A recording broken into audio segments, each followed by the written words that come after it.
Welcome to the Alley Report. Today we are talking with TJ Tranchell, author of Tell No Man, Cry Down Dark, and the Blackhawk Cycle. Also, an awesome editor, has edited two of my books. And yeah, thank you for being on here.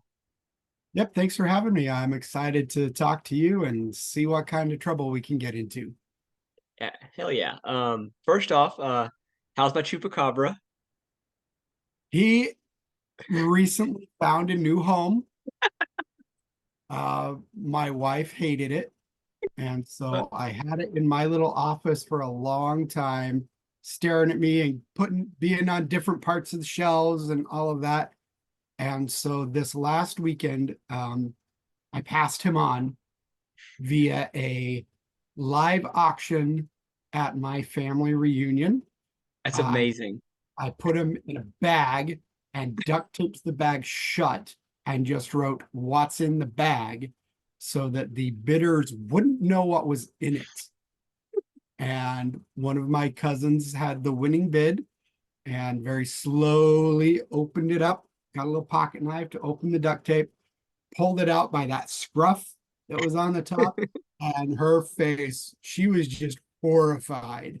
That makes me And so happy. I love all of her this. husband was laughing, I was laughing, the crowd was laughing. They have a very large family, so there were probably 75 people in the room at this time, and her face was just like, what did I just get? And it was solid gold. And so it has a nice new home. I love that so much. That's the perfect way for it to move on Yep, it to was a new time. place. Yep, yep, it was Um, a lot of fun to have that reaction and that crowd reaction, so it was great. like a real life horror brought to life. It really was. She was mortified, and I loved every minute of it. I just love it because my wife didn't care for it, was happy it found a new home, and I love it immediately. You're like, yeah, my wife hates it. It's like it's like the theme. Yep. So I'm sure a couple years from now, maybe it'll have another home after that. We'll just have to wait and see. I hope so. I hope it keeps traveling. Um, It's the gift that keeps on giving. yes. Um, so I think the first thing of yours I ever read was Tell No Man, and I love. I mean, it was well written book, obviously, and so I really liked it. But also, like, it was the first possession horror that wasn't like it didn't feel like a retread of the common tropes. Like it was like first like non Catholicism possession story, and so I just thought that was great. I worked really hard at that, and there is still some of that Catholic overview in there, because from the first chapter, my book is set among Mormons, the LDS, and that first chapter, though, they encounter people who are from that Catholic tradition and who sort of know what's going on, but they don't have the right people in place to help. And so it's these young Mormon missionaries who attempt to help. And for anyone who hasn't read it, I won't spoil exactly how well that went for them, but it wasn't good, right?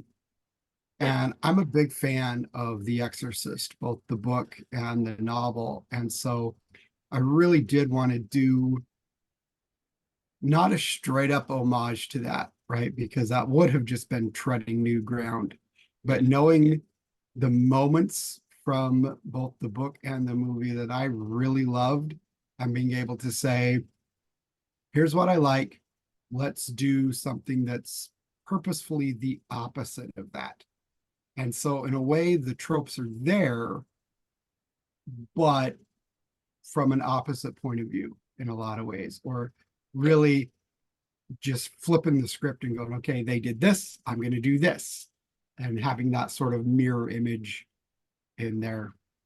Yeah, even down to like the entity itself and like where it originates. And I'm saying thing I don't want to give away too much because I want people watching this to read it. But yeah, it changed it in different ways, like unexpected ways. It was a lot of fun to write, of course. And one of the strange things that a book like this has, we're writing horror, we're writing scary stories and, making up things. Uh, but Tell No Man has a very deep element of truth in it. And a lot of that is from an experience um, that my mother had when I was about 9 or 10, and being able to take those things and go, okay, what did I experience from the outside? What do I think happened? And being able to go, okay, I knew this, I knew this. Let's take those things and put them together and just make my story from there. So it's actually a thing that I do in a lot of my stories is find that one nugget of truth and Yeah. then push it to see, like, can I turn this into something more? Like, the truth is scary. Now let's explore why it's scary by getting into the made up stuff. Yeah. Because yeah, there was a definitely that element in it, and also the element. Another thing that I liked in Exorcist that was in this one was, the characters. Like there's an emotional depth to your characters. They're not just there to be, to face this thing and go straight into like traditional exorcism kind of things. Like they're actual characters, and that's why I think that's why we still talk about The Exorcist all these decades later. Exactly. Because if you don't care about the characters, you're not going to care if good or bad things happen to them, right? Yeah, That's why we don't remember necessarily the names of all the teenagers in the woods that Jason Voorhees carves up, right? yeah, yeah, We're not invested in them. They come and they go, right? There's a couple of them that last, but overall, in all of these kind of movies and books, they're cannon fodder characters, and there isn't that investment. yeah, And we we laugh instead of being horrified. Oh, I can't believe that happened to that person. They were my favorite. And so I think that's one of the things that the written word, that prose can do more than horror films, is really give us that emotional connection to characters and be able to say, like, no, these are made up people, but they feel enough like real people, people that we know, that I do care and I don't want bad things to happen to them. And when they do happen, I'm going to feel really bad about it, as from the reader perspective. And of course, as the writer perspective, like, yeah, I care about him too. And I'm going to make you care. And then I'm going to mess them up. yeah. Twist the knife a little bit, and Exactly. and then there's especially with horror like that, when you care about the characters, when you lose one you care about, like everybody's head's on the chopping block at that point. So it just Exactly. elevates the stakes a little bit. It's so funny to me because a lot of the stuff that was early in establishing a lot of these tropes and things like that is that's exactly what we got. Somebody who we knew enough to care about, and then they were gone, right? Yeah, And so it's really weird to me when people are still surprised that that would happen. And at the same time, I wonder, like, are we really getting what we need from horror if we're not prepared to lose people? Because the horror yeah, is the reflection of life. Everyone you love is going to die. yeah. That's just the truth. And And horror is the place where we get to deal with that truth more than any other genre. I really believe that. And that's the real power, is that we actually get to face the trauma of life in this genre that so many people are like, oh, that's just junk. Like, well, no, it's not. It's not. yeah, because I mean, in life, like you said, everyone knows is going to die, but in your head, you have like there's a certain order to things. Like you will lose your grandparents as you grow older. You lose your parent, like, but then like life can throw surprises at you. There can be accidents, there can be diseases, there can be things that come along and like a horror movie villain take the people closest to you when you didn't expect it. And and that's the thing, is that that order is so arbitrary, Yeah, right? yeah, like we And treat it like it's meant that's the meant to be, but it's it's not because there's not a it's just life. There's not a meant to be order to things. human life doesn't have an outline, right? Yeah, This is yeah, going to happen A, B, and C, to B, A, B, and C, right? And that's actually one of the reasons why I don't like to outline my creative work either, because I want to find out what's going to happen. And sometimes what I think is going to happen isn't at all what happens. And I like that. I think that's fun. And it's fun to be able to see that in something that isn't going to hurt me realistically, right? I'm not going to get hurt by the story, and then maybe be able to deal with that a little bit better in real life. And usually, though, these stories are because of something that did happen, and now let's try and deal with it. Yeah. And I think readers can pick up on that. When you have the things in your story that there's real truth to, it's something about you can express it in a way they catch that, and I think that's what elevates some horror stories above others. I really Like, think that's true. Yeah. And, being able to, face hard truth, being able to face, everything that's a trigger warning is something hard that somebody went through. yeah, And I understand that, some people don't want to engage with their actual trauma. And that's fine. Good for them, right? Hopefully they find another way to heal. But a lot of this stuff can be healing because, like I said, we're dealing with it. yeah. Because I've had an instance where I wrote about something that it was a friend of mine wanted to read, and they went through something similar in their life that was really hard, and I was like, okay, this happens in it, and they're like, that's just you can't like when you face tragedy, you can't just hide from it. It's gonna pop out at you. It's gonna like you gotta learn to be able to process that. And it's like, Exactly. oh, yeah, that's right. Life life is the jump scare, right? We don't Yeah, know when bad things are going to happen. And, if we can find ways to prepare at least emotionally or mentally, hopefully we'll not have the horrible reactions that some people have that just make it worse. yeah. And you write a lot about, outside of your novels, you also write a lot for Manor. Uh, I do. I and love and doing. and I I'm I, I love reading them. And like, and a lot of your essays are to take specific things in horror, and it's about how it relates to you and how it relates to kind of everybody. Like, we covered the Twilight Zone and Night Stalker, Real Ghostbusters.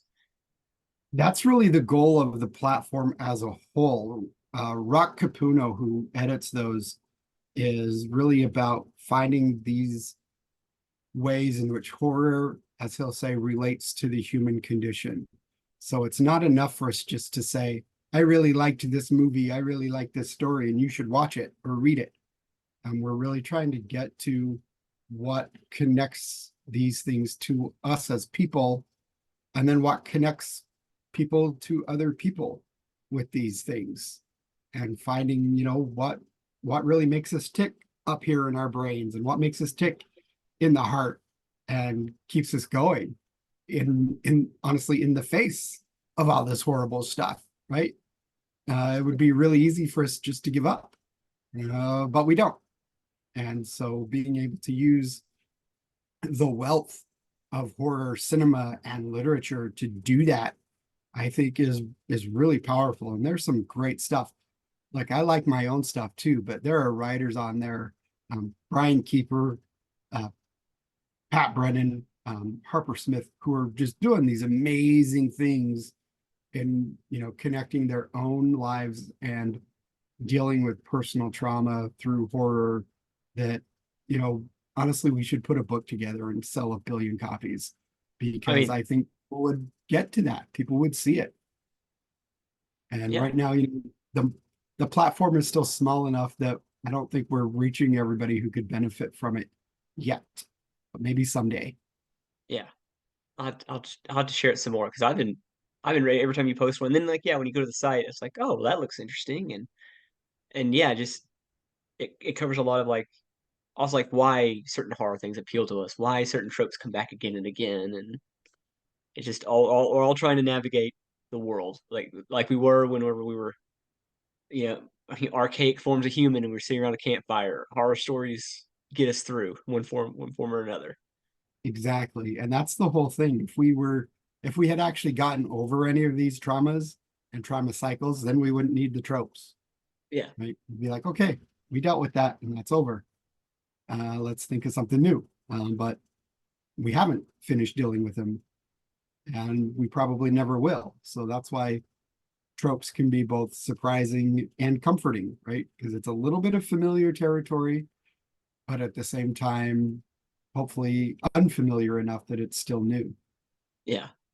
Yeah, because I still think like pareidolia, like we can see weird patterns and things. It's literally like we need to be able to point out what's hiding in the bushes, ready to jump out and maul us, like at one Yeah. point, and we Yep. just And hang the on to thing, these things.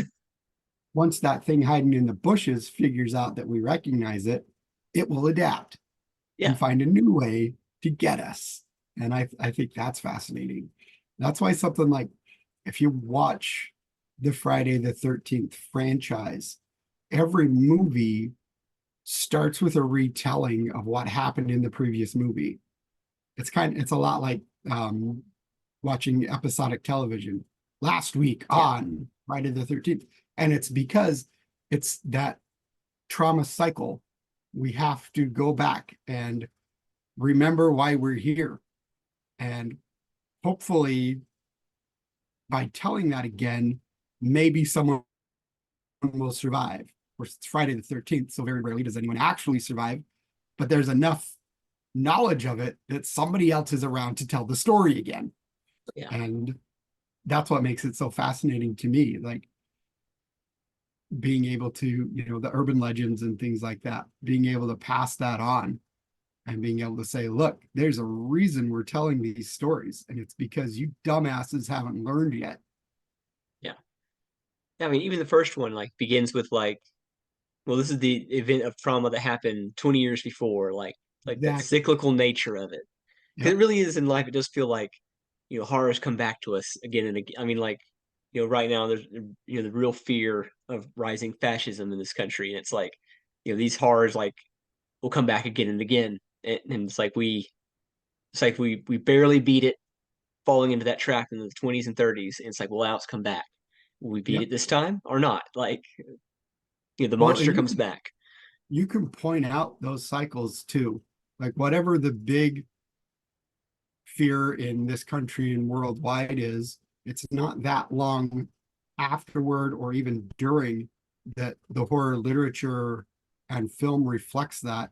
And then when you see a downturn in certain subgenres, that means that's not the big boogeyman at that time, right? So you could Yeah, see the circles. When I was a community college student in 2004, um, English 102, I wrote my research paper on how horror films are more popular during or right after recessions, depressions, and war, right? They're usually not as popular depending on the type, like during an active war. So, like horror films, for example, weren't as popular during World War II, right? Right before that, we yeah, had the Great Depression, and that's the era of the universal monsters, right? People who couldn't afford to eat went to see Dracula and Frankenstein. yeah. Right? During the war, they weren't as popular, they weren't as being made as much. But then right after the war, that's when we start to get the nuclear age horror films. Giant The bugs, giant monsters, alien invaders. Godzilla, all of that stuff is post World War II. Like, okay, now we have this new thing to deal with, right? In the 60s, the late 60s, that's when we got the first modern Romero zombies. And in the early 70s, we started to get the slashers like Texas Chainsaw Massacre, the proto slashers, and things like that, because now that's what we were afraid of, right? Yeah, We were afraid of these mass mob mentality targeting individuals who were more or less innocent. We were afraid of people, strangers coming onto our property, things like that. We were it's also afraid, like that was the rising. That was almost the height of the serial killer era too. So like the yeah, idea is like, oh, a person is your greatest enemy. A person is your greatest fear. exactly. And it's that also the rise in personal property and home ownership, right? If somebody breaks into your house, right, that's your stuff. Yeah, And so what are they doing? Like, we got to protect our stuff. We got to, and so it becomes, interestingly, less community based. So like Romero's Night of the Living Dead is very much about people coming together and protecting this new community, right? That they're sort of forced into.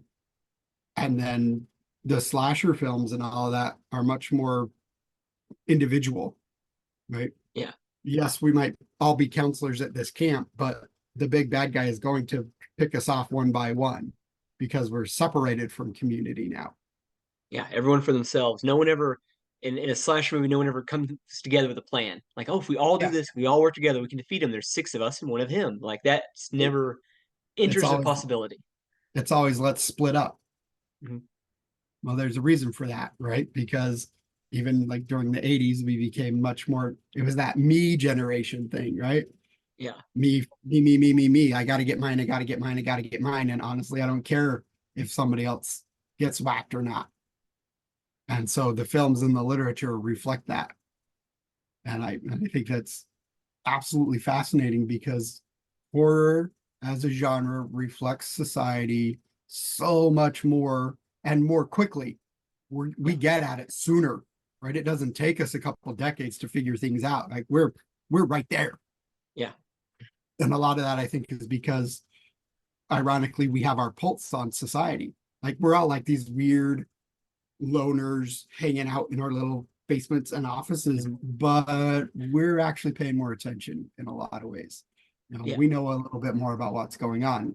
Maybe that's the reason we're staying away from other people so much because we know it's other people who's going to get us killed, not ourselves.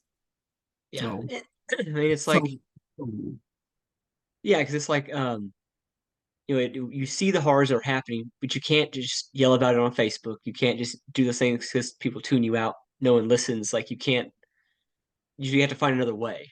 Like yeah, like I was saying, it's like when people were worried about everyone getting locked in for the Iraq War, and it was like, why is it so mindless almost? It's like those zombie films take off. It's like because that's our fear that we're all just going to mindlessly march over the hill with this war. exactly. One of the things I wrote in my paper, and I didn't see a lot of stuff at the time, is that on the day George W. Bush stood on the aircraft carrier with the big banner, mission accomplished, to say that, oh, hey, we won, which we didn't. The number one movie at the box office was the Dawn of the Dead remake. Yeah, Like, there's a reason for that, right?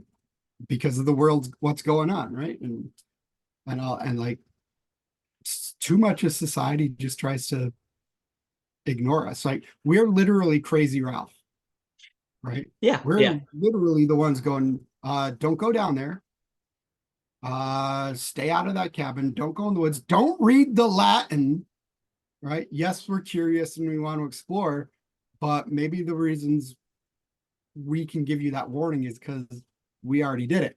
We did the exploration, and you know yeah, what? How we survived. And now we're telling you, you're not going to survive. Don't do this stupid thing that you want to do. Nobody listens to us. yeah. Because the Crier character like that one's going to warn you also dies. They very Yeah, rarely make it out. Like yeah. they're going to die either probably usually shortly after. I feel like in Friday 13th isn't is it Crazy Ralph dies in that one or is the second one? One of them he dies, but I feel like he almost dies in the beginning. Like He dies in part two, and it's pretty quickly. Yeah. Yep. Because you can't have people warning, right? You got to knock yeah, off those people, right? hmm We're all and we're all in danger, and we know it. yeah, um, yeah. um, oh, also your latest is I think you still have a few copies left. Is the Blackhawk Cycle, where you have combined all the stories in the Tell No Man series. I did. So it's right now it's three novellas. It's Cry Down Dark, Tell No Man, and The Lamentations of Blackhawk, and four short stories that also take place or are related to characters from Blackhawk, my little fictional Utah town. Two of those stories have not seen print before. Oh, One of them nice. is absolutely brand new. Nobody but me has read it. And the other one is one that I put on my website as a download. and only like 9 or 10 people have read that one, so it's going to feel really new. But it is all together. That's why I called it the cycle for this. It's a hardback, dust jacket, and the whole deal, Oh, which nice. which for self-publishing is kind of a big deal. Like we usually just like our little trade paperbacks and get them out, but Mhm. I did the whole thing on this one. So it'll be like pulling off the dust jacket on the new hardback Stephen King, and oh yeah, it looks like that underneath. And then maybe you'll save it, maybe you'll leave it on, maybe you'll laminate it, right? I don't I know, mean, but it's I'm a really cool cover, because that's Matt Wilson, right? it is. Oh, he did such a good job. And he was super patient with me because I started putting this thing together about a year ago. I'm like, okay, this is what I'm going to do. And I hired him almost right away. And he did the front cover. And then things just sort of slowed down on the process because I wanted to do some things that I was not able to do, mostly because of budget reasons. I had this really lofty goal of a whole bunch of people buying this book right away, and that didn't happen. So I had to like tap things down a little bit. And so once I was able to find like, okay, we're going to get this to print, it only took him a couple days to finish the whole wrap for the hardbacks with the flaps and the back cover and the whole thing. And it's gorgeous, with the moon, and there's some hidden feathers in there and some an interesting building on the front, and it is absolutely gorgeous, and I love it. But it'll still be just as tall as the trade paperbacks for anybody worried about their bookshelf. Nice, good to know. And I mean, yep, I'm excited for it. One of the stories, the brand new story, is an homage to a friend of mine who doesn't really like horror, but still manages to buy all the stories, buy all the books. She's great. Her name's Heather. Um, you'll see, the character is very different from her, but it's still inspired by her. And yeah, it's a lot of fun. And it's also a little bit different than the other things in the story, but it still fits yeah. the whole weird vibe of my tiny little Utah town. It's my Castle Rock. It's my dairy. I love that. I kind of did the same thing where I had like, Marble Springs, and Uh-huh. then like, spoiler alert, I quite literally blew it up. I might have been Yeah. premature with that. But that's the great thing about horror. You can bring it back, That's right? true. And Nothing's ever I've really considered dead. doing that. Maybe they're weird, preserved underground in some weird way. I've thought about it. There's nothing stopping you, right? You know that. You got characters who, maybe they're dead, maybe they're not, and go for it, Yeah, right? you can work with it. It's hard. You can do literally anything. Yeah, exactly. That's the thing. So I teach at a community college now, and one of the classes I teach, we I have a whole textbook about monsters. And one of the things that the editor of that textbook said is that one of the reasons we, as viewers and readers, gravitate more toward the monsters in horror than the heroes is because the monsters are actually the ones doing the things that we wish we could do. Now, that's not necessarily going around and slaughtering people, but sometimes we feel like that, right? But Yeah, it's also about living a life without limits. We don't yeah, like to be told. We want all the freedoms that we want. We want to be able to do what we want to do. And humans have rules, monsters don't. yeah, Godzilla wants to smash that building, Godzilla's going to smash that building, right? yeah. Nobody's There's telling not a Godzilla. there's not a 9 to 5, barely hanging Yeah, on. yeah, Don't worry about the car breaking down next week. They just live. exactly. The human rules are what kills Freddy Krueger and turns him into a monster without rules, Yeah, right? So that's why we gravitate toward monsters, even monsters like Freddy, who I don't think should be a hero. But that's just me. He's a yeah. child molester. Fuck that guy. It is weird, like, and I feel like they heavily, implied or outright said he was a child molester in the first one, and then like after the second one, once he became popular, it's just he's just a child murderer. Like It Yeah. just seems a Oh, little less that's a bad. child movie. That's not bad at all. Yeah, it's weird. So if in case anyone wonders, I am firmly Team Jason in this particular case. Well, I mean, even in the Freddy vs. Jason movie, I mean, they made the case of the two, Freddy was the villain. He was the mastermind. He was the manipulator. Like he had the Machiavellian scheme. Jason really is just wandering. He's just a force of nature. Yep. And but at the end, a noble force of nature. He could have killed all them other kids. He Yeah, didn't. that's true. Yeah, he went after Yep. Freddy. There's that moment in Jason Takes Manhattan where there's a little yapping dog, and all the reports are Kane Hodder said, "I'm not going to kick that dog. Jason wouldn't kick the dog. It's not a threat, Yeah, but I'm going to smash that boombox." that's how I And always these viewed Jason kids, too. That he's terrified all the time. oh, He's he's scared all the time. Like he's horrors. 8 years Yeah, old forever. yeah. And Freddy's a clown. And I know people are afraid of clowns, but Freddy just became a jokester. We're there for Yeah, the one-liners, and they're fun. I like them. Like I'm still going to watch Nightmare on Elm Street movies. They're fun, but I'm not going to root for Freddy in the yeah, same way that I would root for Jason. Jason just wants to be left alone. Jason just wants his forest and the lake and leave me alone. yeah. Don't come to my territory and you're going to be safe. And in the best I mean, the best Nightmare on Elm Street movies, you don't root for Jason because I feel like you root for Nancy in the first one, you root Yeah. for all the Dream Warriors in the third one, Oh, yeah. then you Absolutely. root for Heather Langenkamp in New Nightmare. So, and those are like to me the best ones. Like, Yep. Yeah. New Nightmares. oh, Amazing. and two, you don't root for him either. You root for that kid. You're Like, still rooting for Jesse in part two, right? Because he's yeah, the poor little gay kid that's getting bullied. yeah, And that's not cool. yeah. Right. He's having problems. He needs help. He needs help. He needs someone to listen to him. Like, he's Yeah. confused. I mean, He doesn't it's weird. know. It's weird for me because really the only horror like hero that maybe got a little bit more longevity that we root for is Ash Williams from the Evil Dead movies. A, because Yeah. Bruce Campbell kicks ass, right? Hmm. But Ash uses the monster methodology, right? He's picking up the axe, he's picking up the shotgun, he's Yeah. using the chainsaw, he's using the monster methodology to be a hero. And so I think that's why, and he's got the cool one-liners and all that. And I think And that's why he's like of that sort of 80s, 70s, 80s era, he's the one that we've sort of said, you get to be in this group.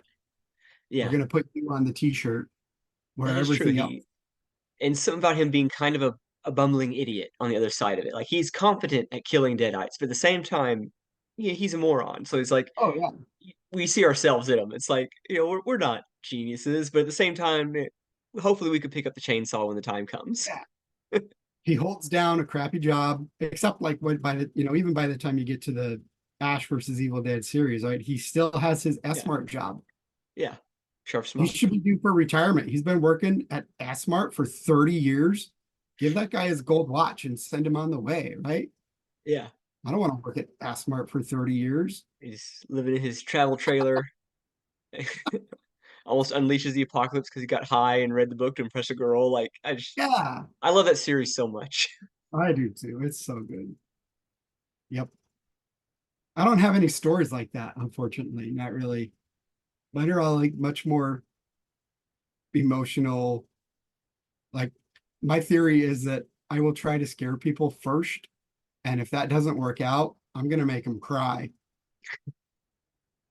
Yeah, it's And like if I yeah, and then if I can't make them cry, maybe I'll make them laugh. And I'll throw a joke in. If the other two things have failed, all right, it's time for jokes. it's like there's a Sarah Scribbles comic where it's like it shows this reader going up to a fantasy writer and they're like, "We're gonna take you on this magical journey," and then they go to a horror writer and they're like, "I will break you." It's like, yeah, that's Yeah. the goal. Yep. That is the goal. That is 100% the goal. I will make you crap your pants. And if I can't do that, get ready. The tears are coming. And I am going to make you wish you still had your stuffed bear from when you were 5. And you're going to go in the corner and cry. It's like And I got trauma to dredge up, and I'm taking you with oh, me. yeah, I got plenty. I haven't tapped it all yet. There's more. And the thing is, I learned a lot of this not even from writing. I have had the wonderful opportunity to work in haunted houses. Um, I love that. my first job that I got a paycheck for was in a haunted forest in Utah. So it was a permanent structure. It was outside, and yeah, I got to chase some people with a chainsaw. But later on, I worked at a place called Freakling Brothers in Las Vegas.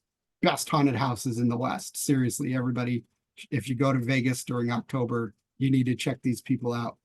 But the whole point was you don't say boo because boo ruins the effect, right? And we were given opportunities. It's loud and things like that, but there were also opportunities to be quiet. And so the thing I would do is I would find those groups of three because we would let people through in their little groups, no more than five. And if it's this group of three, there's you know, especially young women, there's the one at the front who's trying to be brave.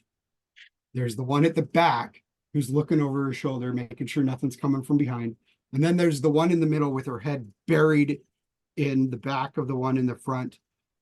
And the position that I was in was mostly a gatekeeper to like let people through to the final scare at the right time.